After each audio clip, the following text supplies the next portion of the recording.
5 वर्ष सगळं काय सोडून वन फिरत असताना माझ्याबद्दल सहानुभूती जनतेला नकोय? ही कुठेतरी लोकशाहीची थट्टा आणि चेष्टा असं मला वाटतं. पण एक गोष्ट मी आपल्याला आवर्जून सांगू इच्छितो की ह्या सगळ्या जातीपातीच्या दलदलीमध्ये माझा बळी गेला. काही लोक म्हणतात याची सहानुभूती त्याची सहानुभूती. मग मला विचार येतो, 5 वर्ष सगळं काय सोडून वन फिरत असताना माझ्याबद्दल सहानुभूती जनतेला नकोय? ज्या माणसानं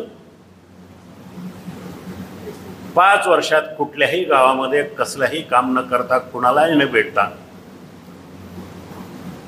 जर लोकसभेमध्ये असा निकाल लागत असेल तर हा निकाल माझ्या दृष्टीनं फक्त आणि फक्त शिरूर लोकसभा मतदारसंघामध्येच लागू शकतो. देशामध्ये असा कुठंच नसेल की एक माणूस जीव तोडून काम करतोय आणि दुसऱ्या बाजूला काम न करताना माणूस मोठ्या मताधिक्याने निवडून येतोय. ही कुठेतरी लोकशाहीची थट्टा आणि चेष्टा असं मला वाटतं. मी असं मगाशी काय महाराष्ट्रातील सर्व बातम्यांचे विश्वासार्ह व्यासपीठ सकाळच्या सर्व सोशल मीडिया प्लॅटफॉर्मला लाईक, फॉलो आणि सबस्क्राईब करा. तसंच सर्व नोटिफिकेशनसाठी बेल आयकॉन प्रेस करायला विसरू नका.